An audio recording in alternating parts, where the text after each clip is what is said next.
राजनीतिक विज्ञान और अंतर्राष्ट्रीय संबंध यूनिट 11 भारतीय राष्ट्रवाद। इस यूनिट को दो भाग में बांटा गया है। पहला है भारत के स्वतंत्रता संग्राम की राजनीतिक रणनीतियाँ और दूसरा है भारतीय राष्ट्रीय आंदोलन पर परिप्रेक्ष्य। तो बेसिकली आपको इसमें कुछ चीज़ें ध्यान रखनी है जो आपको कोई बताता नहीं है कि आपको किस तरीके से PSR ऑप्शनल तैयार करना है यूनिट बाय यूनिट। तो 3 चीज़ों की आपको ज़रूरत है। लोग बहुत सारी चीज़ें कहते हैं कि ये किताबें लगा लो या फलाने नोट्स रेफ़र कर लो, उन सब की कोई ज़रूरत नहीं। 3 चीज़ें आपको सिर्फ चाहिए। पहला है आपका सिलेबस। सिलेबस से आपको ये समझ में आ जाएगा कि कौन कौन से टॉपिक्स आपको उठा के तैयार करने हैं। जैसे कि यहाँ पर भारतीय स्वतंत्रता संग्राम की राजनीतिक रणनीतियाँ हैं, तो उसमें आपका सामूहिक सत्याग्रह के लिए संवैधानिकता, असहयोग, सविनय अवज्ञा, फिर उग्रवादी क्रांतिकारी आंदोलन हो गए, किसान मजदूर आंदोलन हो गए, ये सब चीज़ें तैयार करनी है। फिर भारतीय राष्ट्रीय आंदोलन पर परिप्रेक्ष्य, उसमें आपको उदारवादी, समाजवादी, मार्क्सवादी, कट्टरपंथी, मानवतावादी और दलित, इन पर आपको तैयार करना है। अब पहली चीज़ सिलेबस से तो ये समझ में आ गया। अब आप ये कैसे बता पाओगे कि उग्रवादी क्रांतिकारी आंदोलन में से UPSC क्या पूछ लेगा, किसान मजदूर आंदोलन या समाजवादी मार्क्सवादी से क्या पूछेगा? इसके लिए आपको चाहिए कुछ प्रीवियस ईयर क्वेश्चंस। तो पिछले 40 से 45 सालों के हल किए गए एक कोई भी किताब आप एक तो ले लो जिसमें अनसॉल्व्ड PYQs हों, ठीक है। एक उसको अगर आप ले लोगे तो चाहे तो आप सिनॉप्सिस IAS वेबसाइट जाओगे, वहाँ से आप डाउनलोड कर सकते हो। उससे आपको ये आइडिया हो जाएगा कि UPSC किस तरीके के प्रश्न पूछ रहा है। आपको ये भी समझ में आएगा कि UPSC किस तरीके से अपने प्रश्नों को रिपीट कर देता है। जैसे कि आप ये सत्याग्रह का प्रश्न देखो, 2023 में लेटेस्ट ही ये प्रश्न पूछा गया, सत्याग्रह और भारतीय राष्ट्रवाद। अब 2023 का प्रश्न आप 2015 का प्रश्न पढ़ो, जिसमें भारतीय राष्ट्रीय आंदोलन में एक रणनीति के रूप में सत्याग्रह पर प्रश्न पूछा गया। अब इसमें 2012 का आप प्रश्न पढ़ो कि औपनिवेशिक शासन के नैतिक प्रतिरोध के रूप में सत्याग्रह की प्रभावशीलता पर टिप्पणी कीजिए। तो ले दे के सत्याग्रह के ऊपर आपके ये प्रश्न पूछे गए हैं। आपको समझ में आता है कि सत्याग्रह आपको तैयार करके जाना है, क्योंकि सत्याग्रह के ऊपर इस तरीके का प्रश्न पूछा जा सकता है। एक और आपको प्रश्न मैं यहाँ पर दिखा देती हूँ। जैसे कि 2007 में प्रश्न पूछा था कि नेहरू के आपको विचार बताने हैं समाजवाद पर, ठीक है। अभी यही प्रश्न आप यहाँ पर देखो, 1991 में प्रश्न पूछा गया था कि जवाहरलाल नेहरू समाजवाद और धर्मनिरपेक्षता पर उनके आपको विचार बताने हैं, टिप्पणी करनी है, ठीक है। अब आप एक और प्रश्न देखो, 2007 का ये प्रश्न है जिसमें पूछा गया था, तिलक ये कहते हैं कि सामाजिक सुधार राजनीतिक सुधार से पहले होना चाहिए। यही प्रश्न 1994 में भी पूछा गया था और वही वर्ड टू वर्ड पूछा गया, सामाजिक सुधार राजनीतिक सुधार से पहले होना चाहिए।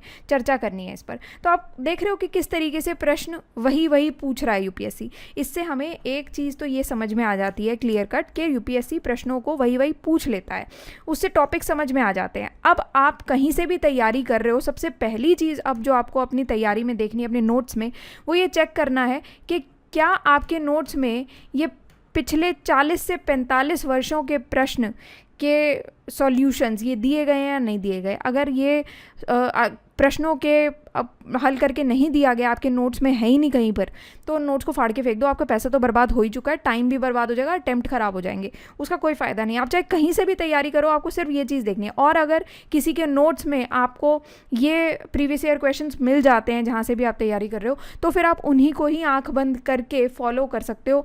आपको कोई और इधर उधर देखने की ज़रूरत नहीं है, क्योंकि अगर आप सिर्फ PYQs भी कर जाते हो तो भी आपके एग्ज़ाम क्लियर करने के चांस काफ़ी ज़्यादा हो जाते हैं।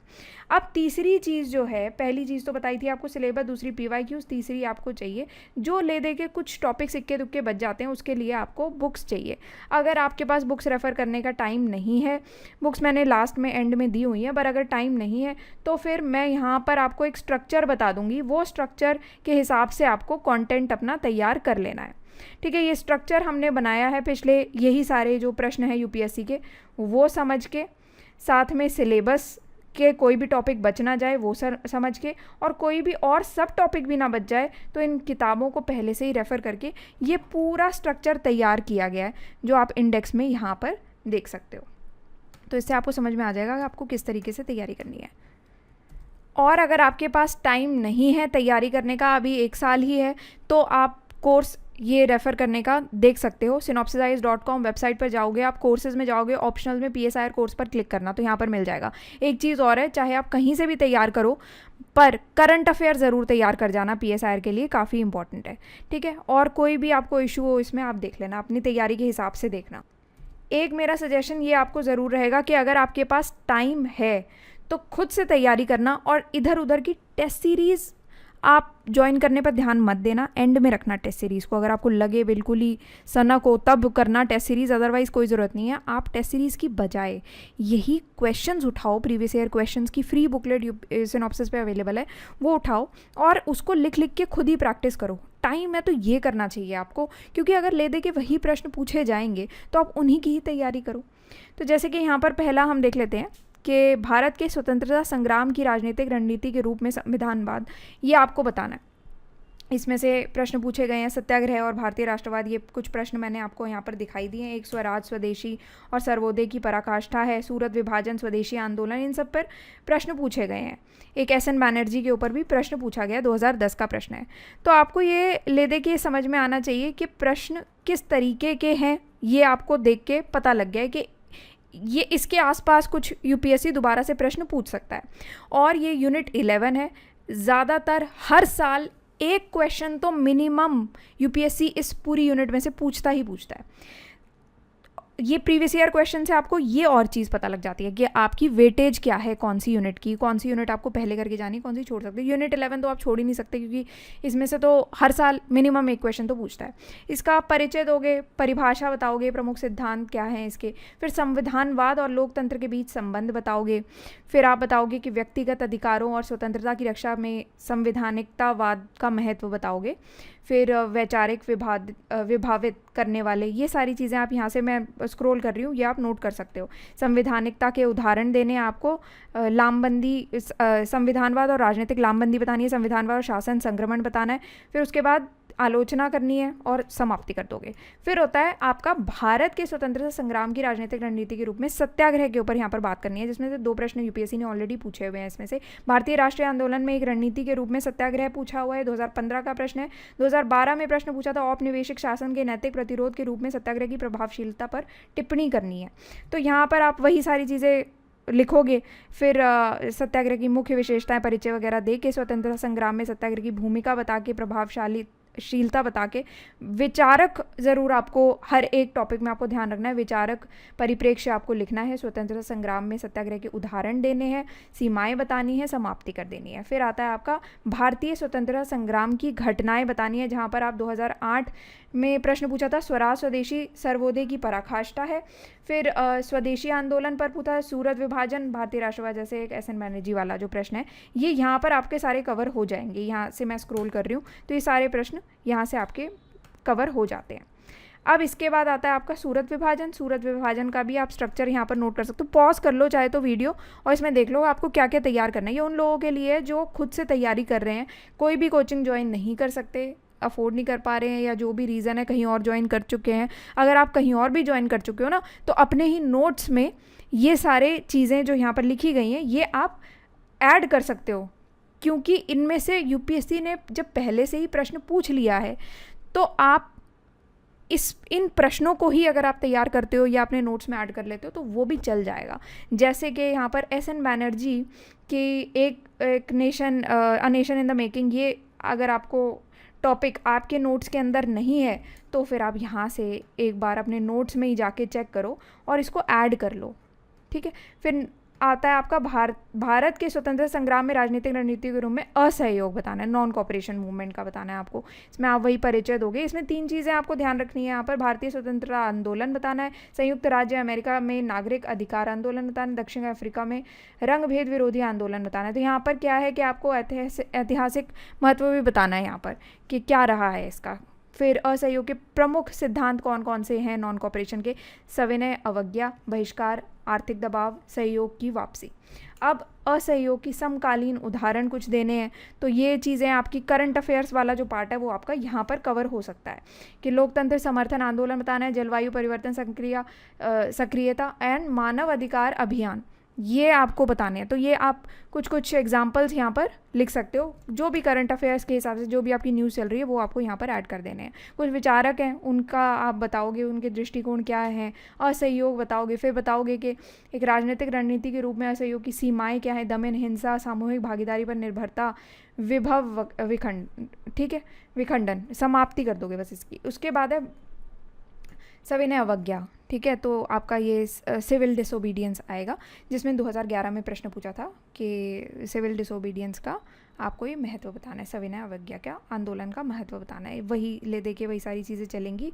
बस यहाँ पर आपको ये बताना है कि इसके सिद्धांत क्या हैं, विचारक परिप्रेक्ष्य ज़रूर बताना, सविनय अवज्ञा के समकालीन उदाहरण कुछ यहाँ पर दे देना, महत्व प्रभाव बताओगे, नैतिक विचार आलोचनाएँ करोगे, इसकी समाप्ति कर दोगे।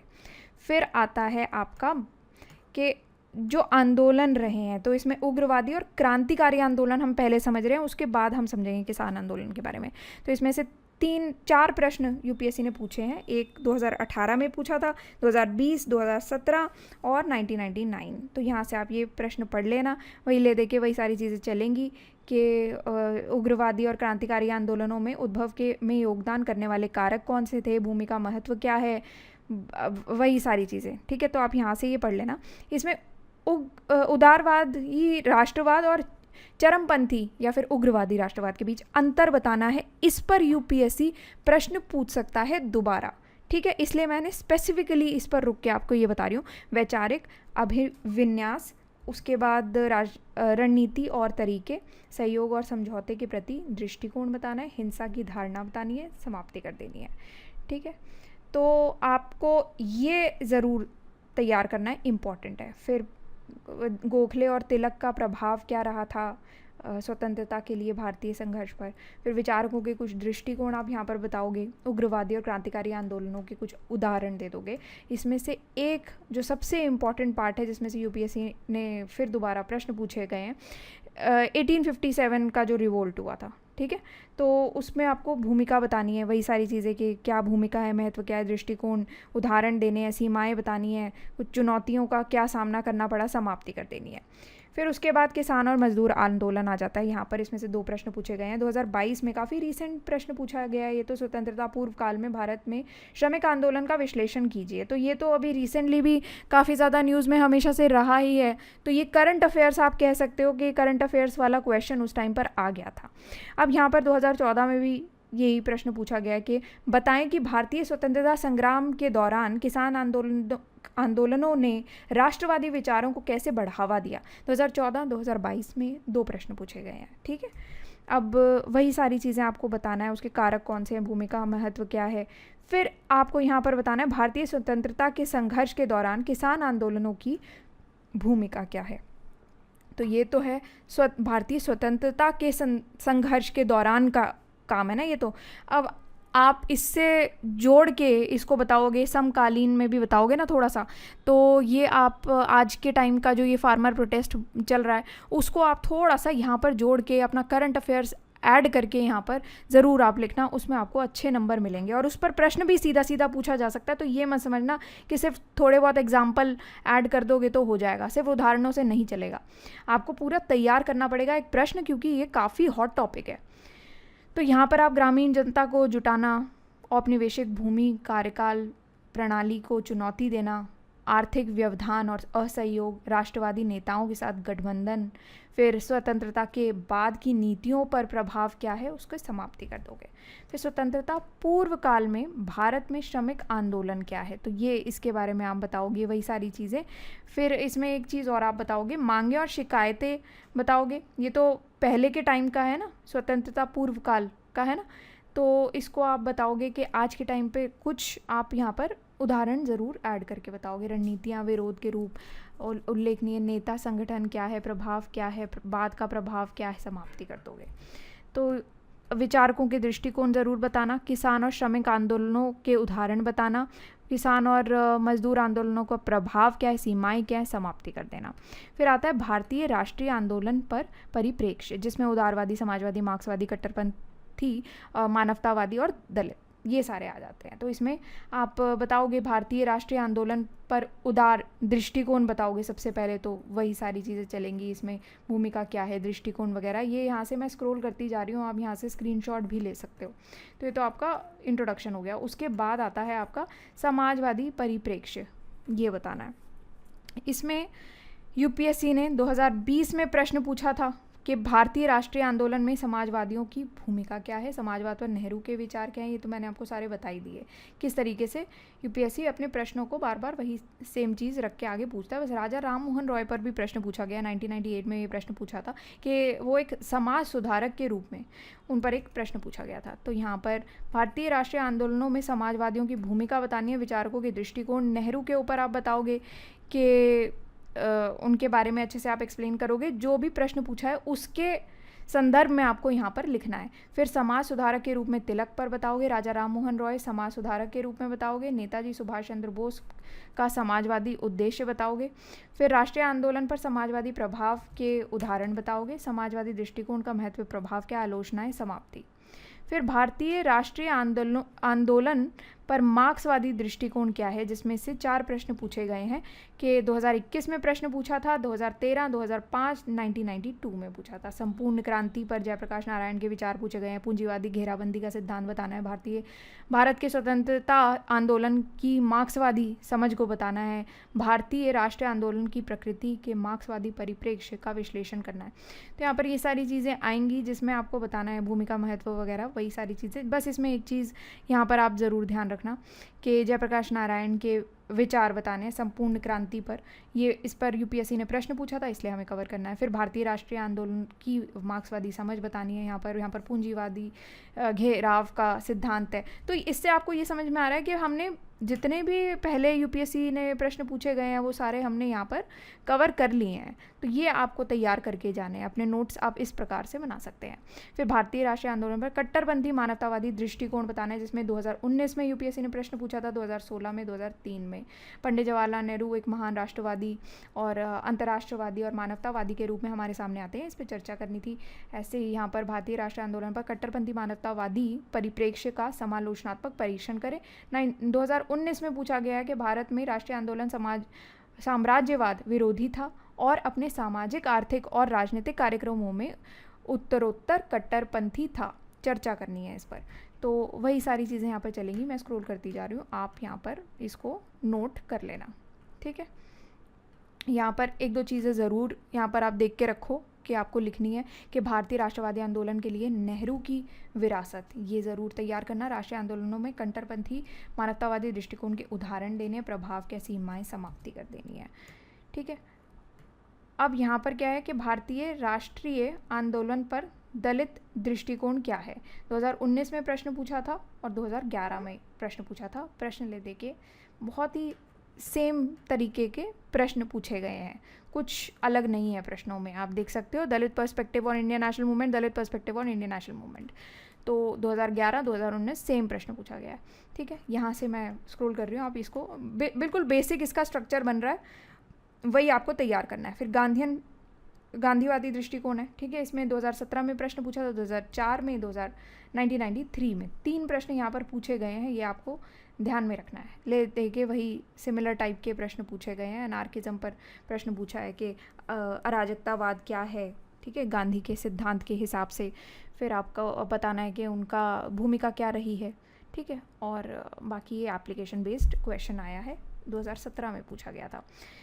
तो बताना है कि गांधीवादी परिप्रेक्ष्य की ओर ले जाने वाले कारक कौन से थे, गांधी की भूमिका क्या रही है, विचारक परिप्रेक्ष्य यहाँ पर बताने हैं। राष्ट्रीय आंदोलन में गांधीवादी प्रभाव के उदाहरण बताने हैं, जिसमें एकीकृत राष्ट्रीय आंदोलन में महात्मा गांधी की भूमिका बतानी है और गांधी के दर्शन में अराजकतावाद बताना है, उनका प्रभाव, सीमाएं और समाप्ति कर देनी है। यहाँ पर कुछ किताबें दी गई हैं जो रेफ़र करके हमने ये नोट्स बनाए हैं, तो ये आप यहाँ से देख सकते हो कि ये जो पूरे नोट्स बने हैं, अगर आप सिनॉप्सिस आईएएस ज्वाइन करते हो, यहाँ पर वन स्टॉप सॉल्यूशन में लिखा हुआ है, तो आपको कुछ और ज्वाइन करने की या कुछ और किताब या नोट्स रेफ़र करने की कोई भी ज़रूरत नहीं पड़ेगी, क्योंकि इसी में से ही सारा हो जाएगा। ये सारी किताबें अगर आप खुद से तैयारी कर रहे हो तब के लिए बताई गई हैं। अगर आप सिनॉप्सिस ज्वाइन कर रहे हो तो आपको इन किताबों की ज़रूरत नहीं है, किताबें ही रेफ़र करके हमने ऑलरेडी ये नोट्स बनाए हैं, तो इसके अलावा आपको कुछ करने की ज़रूरत नहीं पड़ेगी। पिछले 40 से 45 साल के जो प्रश्न हैं वो इसमें इंक्लूड किए गए हैं, वो आपने देख ही लिया है। ये किताबें इंक्लूड की गई हैं, ये भी अगर आप किताबें उठा के देखोगे आपको समझ में आ जाएगा कि सारे टॉपिक्स कवर किए गए हैं। और सिलेबस के तो आपको टॉपिक्स कवर करने ही करने हैं, चाहे कोई हेडिंग ही क्यों ना लिख दी हो ना, सिर्फ वो हेडिंग में भी प्रिपेयर कर जाना, क्योंकि उसमें से भी यूपीएससी प्रश्न पूछ लेता है। तो शेखर बंदोपाध्याय काफ़ी अच्छी किताब है, बिपिन चंद्र काफ़ी अच्छी किताब है, रोमिला थापर का ये आप पेपर 1 पढ़ जाना, ठीक है। तो अगर आप खुद से तैयारी कर रहे हो